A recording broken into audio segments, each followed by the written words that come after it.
हुआ था, भारत की आजादी का आंदोलन कहां शुरू हुआ था, और जिन लोगों का उसमें जो योगदान है, उस योगदान को आज याद किया जा रहा है।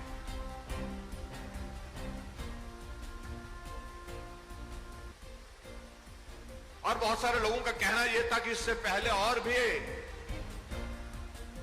ऐसे अवसर आए जब ये इस तरह के कार्यक्रम किए जा सकते थे, लेकिन वो कार्यक्रम इसलिए नहीं हो पाए, कोई आदमी उन कार्यक्रमों के बारे में सोच ही नहीं पाया।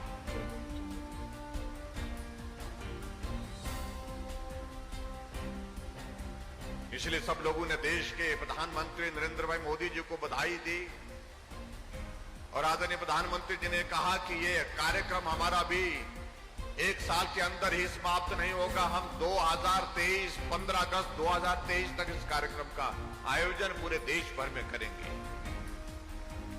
देश की नई पीढ़ी को जानना चाहिए कि देश की आजादी के लिए कौन लोग थे जिन्होंने अपने जीवन की कुर्बानी दी है, बलिदान किया।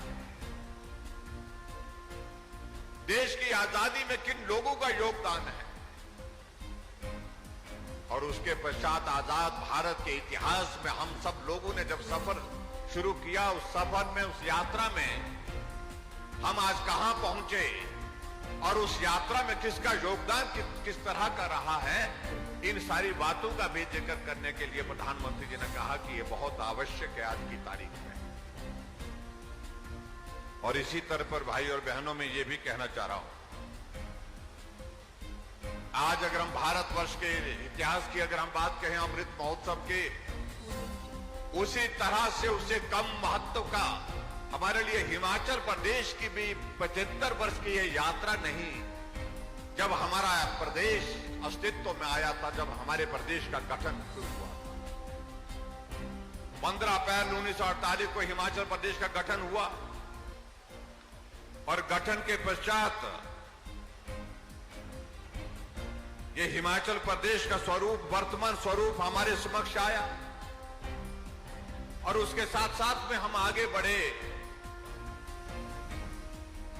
जहां चंबा, महासू और मंडी और सिरमौर 4 जिले थे पहले शुरू में 15 अप्रैल 1948 को, आज हिमाचल प्रदेश में 12 जिले हैं, जिसमें आपका सोलन का जिला भी उसमें शामिल हुआ। इस यात्रा को समझने की आवश्यकता है, इस यात्रा को जानने की आवश्यकता है, इस यात्रा को स्मरण करने की आवश्यकता है। इसलिए हमने हिमाचल प्रदेश में, क्योंकि हमारी सामने एक परिस्थिति है कि हम चुनाव के बहुत करीब हैं, मन में हमारे भी भाव था कि हम बहुत सारे कार्यक्रमों का आयोजन करें, अलग अलग स्थानों पर जाकर के हिमाचल प्रदेश में कार्यक्रम करें, लेकिन वो संभव नहीं हो पा रहा। लेकिन फिर भी हमने एक बात को तय किया कि हम हिमाचल प्रदेश के 68 विधानसभा क्षेत्र में 75 बड़े कार्यक्रम करेंगे, बड़े कार्यक्रम करने का आयोजन करेंगे, और जिसके माध्यम से हम हिमाचल की इस यात्रा का हम जिक्र करेंगे।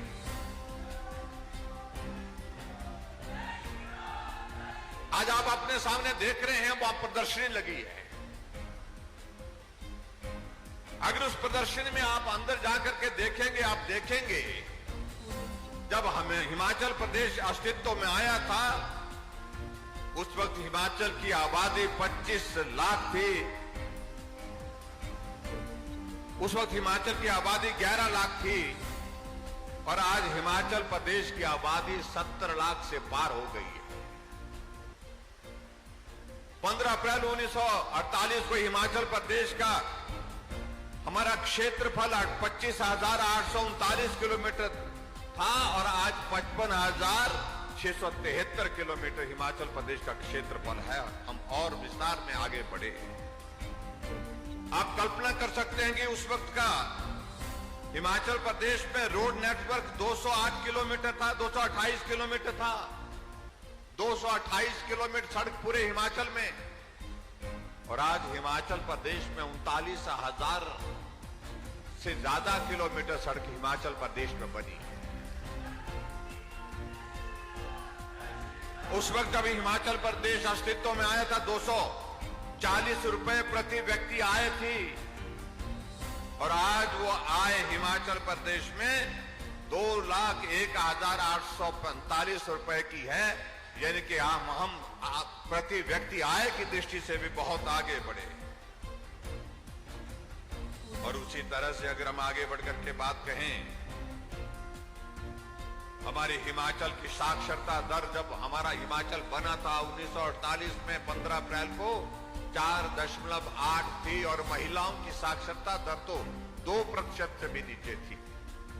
और आज हिमाचल प्रदेश की साक्षरता दर 83% से ऊपर है। देश में सबसे ज्यादा अगर कहीं साक्षरता दर किसी राज्य में है तो उसमें हिमाचल प्रदेश केरल से पीछे नहीं, केरल के बराबर है। केरल से मैं कह सकता हूं आगे भी है। ये हिमाचल प्रदेश की एक झलक है, जिस झलक को आप अगर इस प्रदर्शनी में जाकर के देखेंगे तो आपको देखने को मिलेगा। मेरा आप सबसे विनम्र निवेदन है, मौसम खराब होने की वजह से आज के इस कार्यक्रम में व्यवधान पड़ा, लेकिन फिर भी उसके बावजूद हमको देखना चाहिए कि हिमाचल में उस वक्त स्वास्थ्य की क्या स्थिति थी, पीडब्ल्यू डिपार्टमेंट में पुलों की क्या स्थिति थी, उस वक्त हमारे जल वितरण की यानी कि जल शक्ति मंत्रालय यानी कि आईपीएच डिपार्टमेंट की क्या परिस्थिति थी। और उस वक्त अलग अलग परिस्थितियों को देखें, एग्रीकल्चर के सेक्टर में कहां थे, हॉर्टिकल्चर के सेक्टर में कहां थे। इन सारी बातों की जानकारी मुझे लगता है कि आज की इस पीढ़ी को होनी चाहिए, इसलिए ये कार्यक्रम का हमने आयोजन किया। भाई और बहनों, जब इस कार्यक्रम के आयोजन के लिए हम सब लोगों के साथ बैठ करके आगे बढ़े तो कुछ हमारे मित्रों को लगा कि ये तो चुनाव के दिनों में कार्यक्रम कर रहे हैं। अरे चुनाव तो अभी दिसंबर में होंगे, नवंबर के महीने में लास्ट में होंगे, जब होंगे तब होंगे।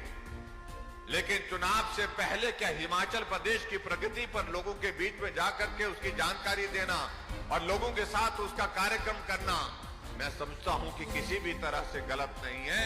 हम जो कर रहे हैं ये कार्यक्रम हिमाचल प्रदेश की जनता के लिए हम डेडिकेट कर रहे हैं, क्योंकि हिमाचल आज अगर इस यात्रा में यहां पहुंचा है तो हिमाचल के एक एक व्यक्ति का, एक एक बच्चे का, एक एक नौजवान का, एक एक बुजुर्ग का, माताओं का, बहनों का इसमें योगदान है।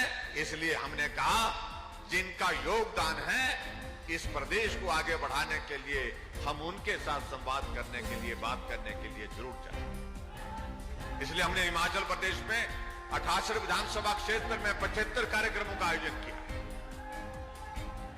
और आज मुझे इस बात की खुशी है कि आज सोलन जिला के अंतर्गत हमने 2 विधानसभा क्षेत्र यानी कि कसौली विधानसभा और सोलन विधानसभा क्षेत्र में इन कार्यक्रमों का आयोजन किया है। और आप सब लोग बड़ी संख्या में आज के इस कार्यक्रम में आए हैं, आप सबका मैं बहुत बहुत धन्यवाद करता हूं। भाई और बहनों,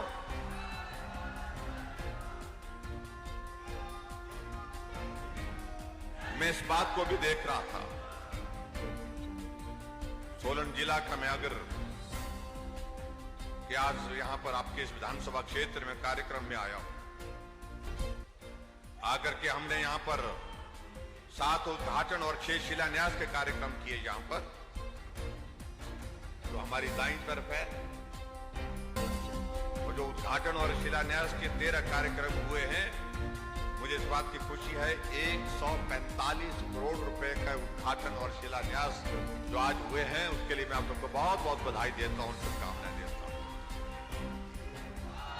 मैं उन सारी योजनाओं का जिक्र करूं तो बहुत सारा वक्त लग जाएगा, लेकिन हिमाचल प्रदेश में इतना मैं जरूर कहना चाहता हूं। अभी आप वृत्त चित्र देख रहे थे यहां पर हमारे सामने, जो डॉक्यूमेंट्री थी, उस डॉक्यूमेंट्री में बहुत सारे तथ्य हमने, जो फैक्ट्स हैं, जो सच्चाई है, जो हकीकत है, उसको आपके समक्ष रखा है। हम हर क्षेत्र में आगे बढ़ते हुए यहां तक जहां पहुंचे हैं, इसमें मैं एक बात मैं जरूर कहना चाहता हूं, अगर इस यात्रा में सबसे बड़ा योगदान किसी का रहा तो वो हिमाचल प्रदेश की जनता का रहा, आप सब भाई बहनों का रहा। इसलिए हम इस योगदान को किसी और को डेडिकेट नहीं कर रहे हैं, हम हिमाचल प्रदेश के उस मजदूर को डेडिकेट कर रहे हैं जिसने मजदूरी करके हिमाचल की प्रगति में अपना योगदान दिया। हम उस अध्यापक को डेडिकेट कर रहे हैं जिसने हिमाचल प्रदेश में स्कूलों में जाकर के बच्चों को पढ़ा करके उनको आगे बढ़ने के लिए प्रेरित किया है। हम उन डॉक्टर, इंजीनियर्स और इसके साथ साथ में समाज में, चाहे वो पुलिसकर्मी है, चाहे वो दूसरे विभाग में काम करने वाले लोग हैं, उस किसान को, उस बागवान को डेडिकेट कर रहे हैं। ये 75 वर्ष का ये कार्यकाल का विकास का ये सफर, ये यात्रा, जिनका योगदान बहुत ज्यादा रहा है। भाइयों और बहनों, आप सबके आशीर्वाद से हिमाचल प्रदेश में पिछले 4.5 वर्ष से ज्यादा यानी कि 4.25 वर्ष का कार्यकाल होने लग पड़ा। हमारी सरकार को आप सबका सहयोग मिला, आप सबका साथ मिला, उसके लिए मैं आप सबका हृदय से आभार व्यक्त करता हूं। लेकिन मैं ये भी कहना चाह रहा हूं, हम चुनाव के करीब हैं। आदरणीय नरेंद्र भाई मोदी जी के नेतृत्व में जहां देश मजबूती के साथ आगे बढ़ रहा है, उनके नेतृत्व को और मजबूती देने की आवश्यकता है। और हम हिमाचल के लोग तो सौभाग्यशाली हैं, आदरणीय प्रधानमंत्री नरेंद्र भाई मोदी जी का बहुत अपनापन हिमाचल के लोगों के साथ।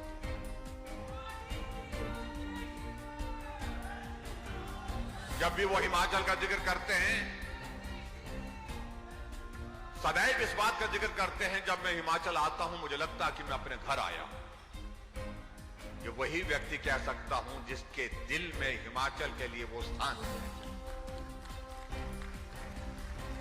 इन 4.5 वर्ष के कार्यकाल में आदरणीय प्रधानमंत्री जी का हिमाचल में एक बार नहीं 7 बार आना हुआ। हिमाचल के इतिहास में जब शपथ ग्रहण समारोह था 27 दिसंबर 2017 को, तो पहली बार हिमाचल के इतिहास में देश के प्रधानमंत्री किसी मुख्यमंत्री के शपथ ग्रहण समारोह में रिज के मैदान में। 1 साल का कार्यकाल पूरा हुआ, हमें आशीर्वाद देने के लिए प्रधानमंत्री जी धर्मशाला पहुंचे। 2 साल का कार्यकाल पूरा होने से पहले ग्लोबल इन्वेस्टर्स मीट हमने धर्मशाला में की। हमें अपना आशीर्वाद और शुभकामनाएं देने के लिए आदरणीय प्रधानमंत्री धर्मशाला पहुंचे। कोविड का दौर आया, कोविड के दौर की वजह से लंबा अंतराल हुआ, आना जाना बंद हो गया। लेकिन फिर भी जब अटल टनल रोहतांग बन करके तैयार हुआ, हमने प्रधानमंत्री जी से कहा कि अटल टनल रोहतांग बन करके तैयार है और हम चाहते हैं कि आप उद्घाटन करने के लिए आए। उन्होंने कहा कि पूरे देश भर में कोविड रिस्ट्रिक्शन लगी हुई है, 200 से ज्यादा लोग इकट्ठा नहीं हो सकते। मैंने कहा कि मैं किसी सूरत नहीं चाहता हूं कि आप वर्चुअल माध्यम से इसका उद्घाटन करें। उन्होंने हमारे निवेदन को स्वीकार किया। कोविड के संकट के बावजूद भी दिल्ली से उड़ान भरी। पहला कार्यक्रम कोविड के बीच में अगर कोई किया तो अटल टनल रोहतांग का उद्घाटन करने के लिए मैदान मनाली उतरे और मनाली के पश्चात फिर आगे जाकर के टनल का उद्घाटन करने के पश्चात जाकर के लाहौल पहुंचे और लाहौल घाटी के सिसु में जाकर के सभा को संबोधित किया। टनल के पास सभा को, उस कार्यक्रम को संबोधित किया और फिर मनाली में आकर के फिर कार्यक्रम को, 3 कार्यक्रम एक दिन में। और उसके पश्चात आदरणीय प्रधानमंत्री जी का जब हमारा 4 साल का कार्यकाल पूरा हुआ, मैंने प्रधानमंत्री जी से निवेदन किया कि हमारी सरकार का 4 वर्ष का कार्यकाल पूरा हुआ, हम कार्यक्रम करना चाहते हैं। प्रधानमंत्री जी ने कहा मैं आऊंगा और मंडी के ऐतिहासिक रैली, जिस तरह की रैली अभी तक हिमाचल प्रदेश में न आज से पहले हो पाई है, न आने वाले समय में होने की संभावना लग रही है, उस कार्यक्रम में आए। 11,500 करोड़ रुपए का शिलान्यास किए विभिन्न योजनाओं के और 28,000 करोड़ रुपए की ग्राउंड ब्रेकिंग की। वहां पर जो प्राइवेट सेक्टर के इन्वेस्टमेंट की बात थी उसके लिए। उसके बाद आदरणीय प्रधानमंत्री जी ने कहा कि 8 साल का कार्यकाल केंद्र सरकार का पूरा हो रहा है। हमने निमंत्रण दिया कि हम चाहते हैं कि आप शिमला आए और शिमला से पूरे देश को संबोधित करें। उन्होंने कहा कि मैं आपको बताता हूं, कल बताता हूं, मैं विचार करता हूं। और दूसरे दिन हमको संदेश आता है कि हम 8 साल का केंद्र सरकार का कार्यकाल पूरा होने पर इस कार्यक्रम का आयोजन हिमाचल प्रदेश में शिमला के रिज के मैदान पे आए और माल रोड पर जब पहुंचे तो गाड़ी छोड़ करके पैदल चले। कोई प्रधानमंत्री शिमला आने के बाद रिज के मैदान में माल रोड पर पैदल नहीं चले, लेकिन मोदी जी ने कहा इस माल रोड से मेरी पुरानी बहुत सारी यादें जुड़ी हुई हैं। जब मैं आता था, मैं घूमता था, साथियों को मिलता था, तो पैदल एक कोने से दूसरे कोने तक गए और इसके मैदान से उनने पूरे देश को संबोधित किया। वो सभा सिर्फ ऐसी सभा नहीं थी कि शिमला के लोगों को संबोधित किया या हिमाचल के लोगों को संबोधित किया, पूरे देश के लोगों को संबोधित किया। सारे प्रदेशों के मुख्यमंत्री वर्चुअल माध्यम से जुड़े हुए थे। 700 से ज्यादा जिले पूरे देश भर के वर्चुअल माध्यम से कनेक्टेड थे। 17 लाख से ज्यादा लोगों ने सीधे मोदी जी को उस दिन रिज के मैदान से सुना। और उसके बाद कुछ दिनों के बाद धर्मशाला में चीफ सेक्रेटरी कॉन्क्लेव में फिर आना हुआ। एक दिन के लिए नहीं, 2 दिन के लिए रुकना हुआ, रात का ठहराव वहां पर हुआ।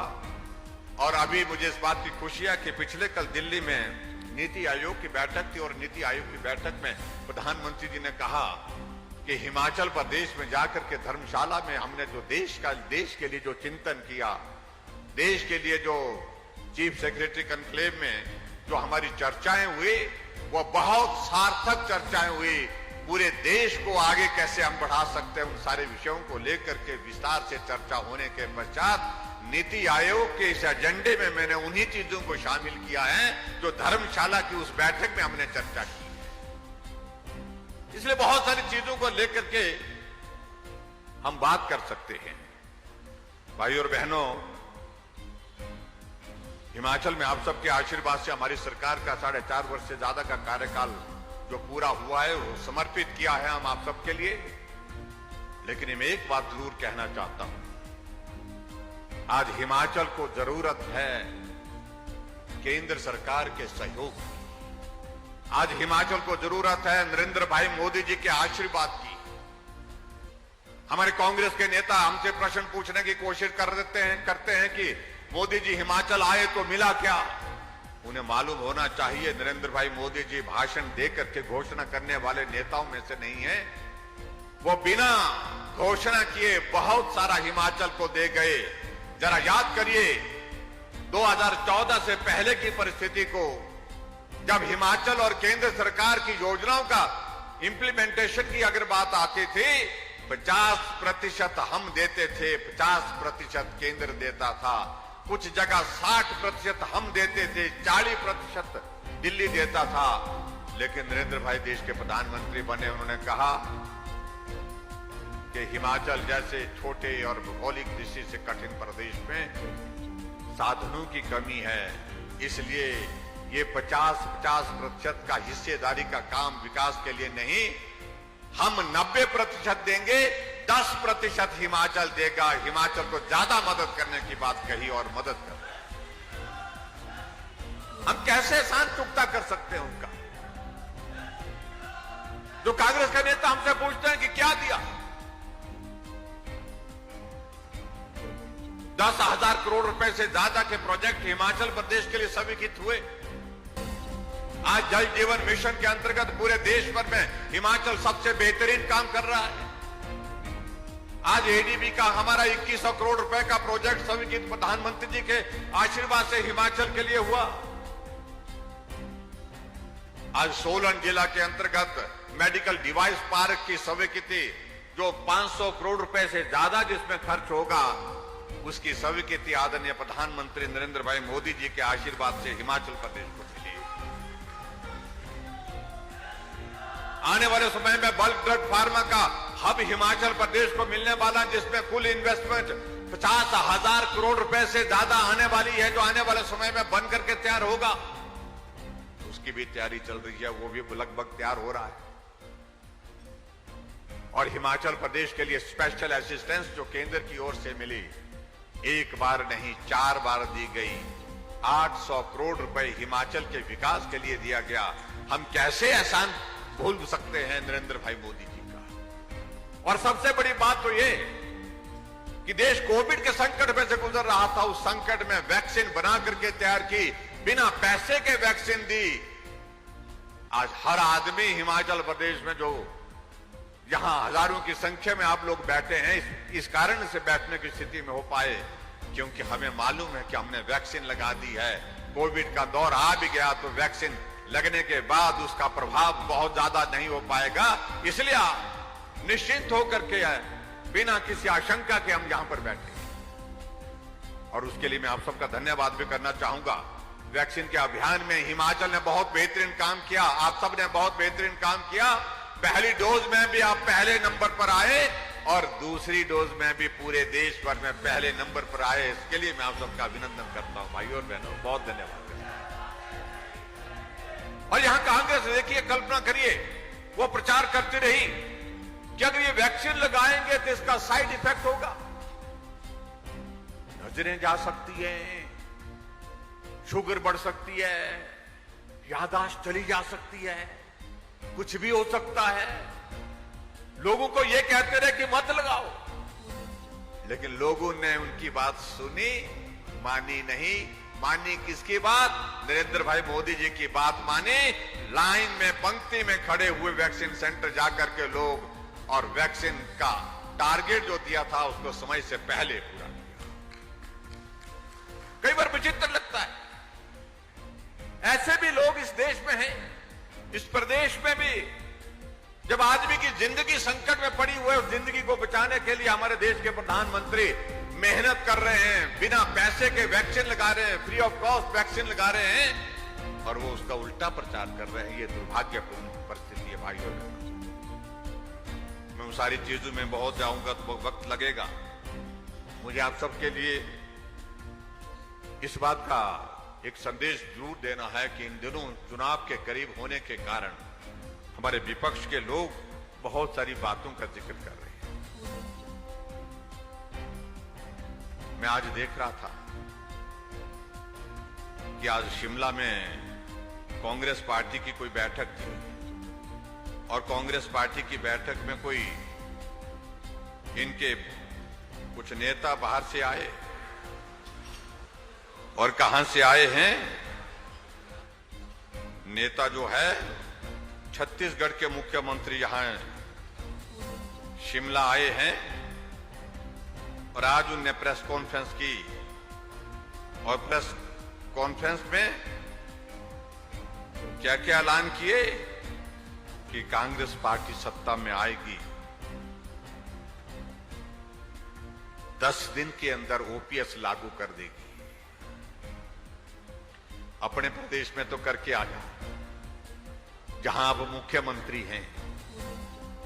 हाथ जोड़ जोड़ करके प्रधानमंत्री जी को, गृह मंत्री जी को, वित्त मंत्री जी को कह रहे हैं कि हमसे घोषणा तो हो गई है लेकिन हो नहीं पाएगा, हमारे हाथ खड़े हो गए हैं, कैसे होगा,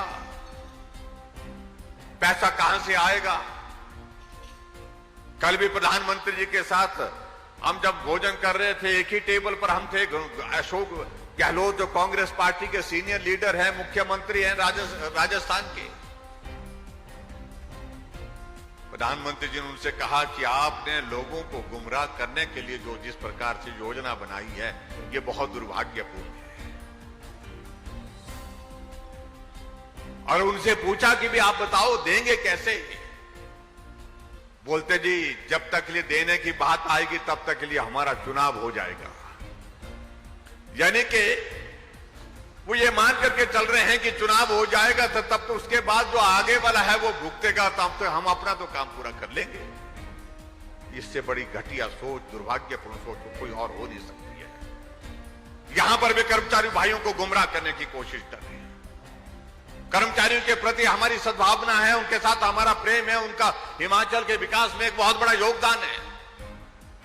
लेकिन मैं उनसे निवेदन करना चाहूंगा कि गुमराह मत होइए। पहले पता कर लीजिए राजस्थान में, छत्तीसगढ़ में, वहां पर देने की स्थिति में है क्या। और खासतौर से मैं ये कहना चाह रहा हूं, जो पैसा प्राइवेट सेक्टर में इन्वेस्टमेंट, जिसकी इन्वेस्टमेंट हुई पड़ी है, उस कंपनी ने कहा कि हमारे साथ एग्रीमेंट में कोई क्लॉज नहीं है उस पैसे को वापस देने का, हमने अपनी टर्म्स एंड कंडीशन के आधार पर उस पैसे को मार्केट में लगाया है, इसलिए कोई हमसे उस पैसे को वापस मांगे कि हम देने की स्थिति में नहीं है। वो पैसा नहीं आएगा तो कहां से देखे भाई। और दूसरी बात मैं कांग्रेस के नेताओं से पूछना चाहता हूं, 2003 में आपकी सरकार बनी, पूरे देश भर में हिमाचल पहला राज्य था जिसने ओपीएस को रद्द करके एनपीएस लागू की, और वीरभद्र सिंह जी मुख्यमंत्री उस वक्त थे हिमाचल प्रदेश के। एमओयू साइन करने वाले मुख्यमंत्री वीरभद्र सिंह जी थे। आज भी अगर वीरभद्र सिंह जी इस दुनिया में नहीं है, आज भी कांग्रेस के नेता उनको ही नेता मान करके उनके ही नाम पर वोट मांग रहे हैं। अगर अपने नेता के प्रति अगर सही सद्भावना है, सम्मान है उनके मन में, जो उनके नेता ने निर्णय लिया था उस पर टिप्पणी, इस तरह का प्रश्न चिन्ह खड़ा करना, मुझे लगता कि यह दुर्भाग्यपूर्ण है। इसका मतलब कि वो नेता ही नहीं मानते थे उनको। 2003 में वीरभद्र सिंह जी ने लागू किया, 2012 में फिर से वो सत्ता में आए, 2012 से 2017 तक फिर सत्ता में रहे। तो कहां थे कांग्रेस के वो लोग? उस वक्त उनको मालूम नहीं पड़ा कि भाई ओपीएस तो हमको देना चाहिए। उस वक्त तो कोई मांग नहीं उठाई और उस वक्त ना ही कोई घोषणा की। आखिरकार 2022 में इस सारी चीज को हमारे सामने लाने की कोशिश क्यों की जा रही है? सिर्फ राजनीतिक मकसद से इस प्रकार से पूरे कर्मचारियों को गुमराह करने की कोशिश की जा रही है और राजनीतिक लाभ लेने की कोशिश की जा रही है। मैं सिर्फ इतना ही कहना चाहता हूं, कर्मचारी भाइयों और बहनों से निवेदन करना चाहूंगा, हम रास्ता ढूंढ रहे हैं और यह केंद्र के सहयोग के बिना संभव नहीं है किसी भी प्रदेश में ओपीएस को लागू करना। इसलिए इनके कहने पर गुमराह मत होइए। कांग्रेस केंद्र में दावे के साथ कह सकता हूं, आने वाले समय 50 वर्षों तक सत्ता में नहीं आ सकती है। जब 50 वर्षों तक सत्ता में नहीं आ सकती है तो ओपीएस अगर मिलेगा तो वही सरकार दे पाएगी जो केंद्र में सत्ता में होगी, जो केंद्र में सरकार में। इसलिए मैं उनका कहना चाहता हूं, प्रदेश सरकार के अधिकार क्षेत्र में यह परिस्थिति रही नहीं आज की तारीख में। इसलिए मैं उन भाई बहनों से यही कहूंगा कि मेहरबानी करके गुमराह मत होइए और ना ही गुमराह होने दीजिए। पहला प्रश्न तो कांग्रेस के नेताओं से ही पूछना चाहिए। जब आप लोगों ने इस ओपीएस को लागू किया, आपके ही नेता ने लागू किया और जिनके नाम पर आज भी तुम वोट मांग रहे हो, उनकी भावनाओं का सम्मान कर रहे हो क्या?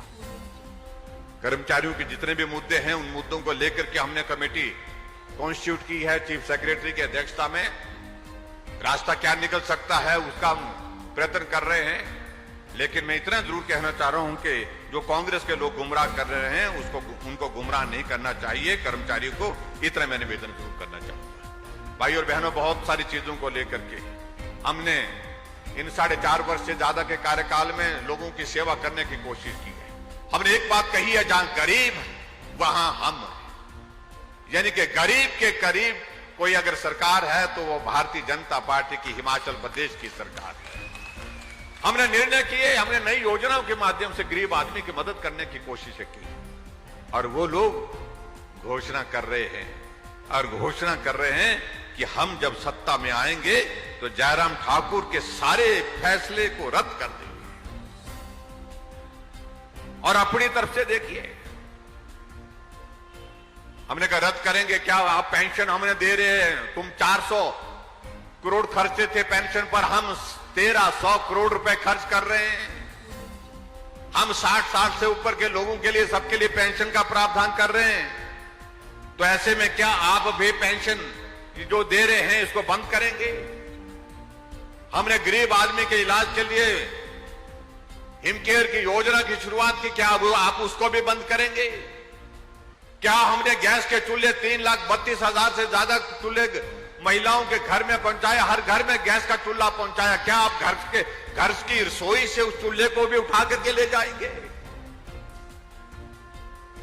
क्या हम उस बेटी के लिए जिसको हम 31,000 रुपए शगुन का जो बीपीएल परिवार की शादी के अवसर पर दे रहे हैं, मदद कर रहे हैं, तो क्या उससे भी उस पैसे को वापस लेंगे? क्या सहारा योजना के उस आदमी को जो बिस्तर पर पड़ा है, लाचार है, बेबस है, उसके इलाज के लिए, उसकी मदद के लिए 3,000 रुपए उसके खाते में डालकर उसकी मदद कर रहे हैं, क्या उसको भी आप बंद करेंगे? क्या हिमाचल प्रदेश में महिलाओं के लिए हमने तय किया कि 50% किराया जो है, आधा किराया आपके लिए हमने एचआरटीसी में माफ कर दिया, क्या उसको भी आप बंद करेंगे? क्या हिमाचल प्रदेश में 125 यूनिट बिजली हमने फ्री कर दी, जीरो बिल आ रहा है 125 यूनिट खर्च करने वालों का है, तो उसको भी बंद कर देंगे? और आज मैं देख रहा था, बड़ा विचित्र लग रहा है मुझे, कांग्रेस के नेताओं ने आज प्रेस कॉन्फ्रेंस की, कहा कि हम 300 यूनिट बिजली हिमाचल प्रदेश में बिना पैसे के देंगे, फ्री ऑफ कॉस्ट देंगे। हम 125 दे रहे थे, इनके नेताओं ने सोशल मीडिया में लाइव होकर के कहा कि हिमाचल के लोगों को मुफ्तखोर बना दिया। 125 यूनिट हम दे रहे हैं तो वो मुफ्तखोर हो गए, और अपने आप सिर्फ सत्ता हासिल करने के लिए 300 यूनिट बिजली की देने की बात कह रहे हैं। और उसी तरह से मैं देख रहा हूं, 18 से 60 साल की महिलाओं के लिए एक नेता ने कह दिया कि हम उनके लिए, पंजाब ने घोषणा की हम 1,000 रुपए देंगे। देने की स्थिति मैंने पूछा मान को, सरदार मान जी, जो भगवंत सिंह मान जो मुख्यमंत्री है, मैंने कहा आप दे रहे हैं? बोलते भाई साहब अभी बोल तो रखा है, सोचेंगे, अभी तो नहीं दे सकेंगे। हमने कहा जब बोला क्यों भाई? और यहां हमारे एक कांग्रेस पार्टी के नेता ने घोषणा कर दी, हम 1,000 नहीं देंगे, हम 18 साल से ऊपर की लड़कियों को, औरतों को, महिलाओं को 1,500 रुपए हर महीने के देंगे। आपको मालूम है महिलाओं की संख्या कितनी है? 36 लाख है, 36 लाख है। आप कैलकुलेट कर लो, 36 लाख की महिलाओं को कितना अगर 1,500 रुपए के हिसाब से देंगे तो कितना पैसा लगेगा? हिमाचल ऐसी परिस्थिति में 100 साल बाद भी नहीं हो पाएगा, मैं कह सकता हूं, दावे के साथ कह सकता हूं, जो हालात इन्होंने कांग्रेस के नेताओं ने इस प्रदेश के करके छोड़े हुए। बहुत विचित्र लग रहा है मुझे इनकी बातों को। आज प्रेस कॉन्फ्रेंस करके कर रहे हैं, कहा कि हम 5 लाख नौजवानों को रोजगार देंगे। 50 साल सत्ता में रहे दिल्ली में, 50 साल सत्ता में रहे हिमाचल में, 5 लाख लोगों को रोजगार देंगे। और 50 नहीं, आज हम आजादी के पूरे देश भर में 75 साल मना रहे हैं, और हिमाचल प्रदेश में गठन के हम कितने साल मना रहे हैं? 75 साल मना रहे हैं।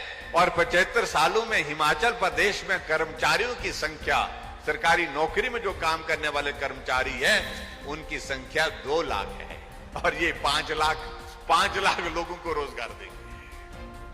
75 सालों में 2 लाख लोग रोजगार हिमाचल प्रदेश में कर्मचारी के नाते कर रहे हैं, और ये 5 साल में 5 लाख रुपए देने की बात कर रहे हैं। सच कह रहा हूं, जब एक नेता ने इस प्रकार के भाषण दिए, कांग्रेस के एक नेता ने दूसरी जगह से भाषण दे डाले और कहा cut your coat according to your cloth, यानी कि उतना पांव पसारिए जितनी कर चादर है। एक नौजवान नेता ने इस तरह से कहा तो बड़े नेता को गुस्सा आया, ये तो करके छोड़ेंगे।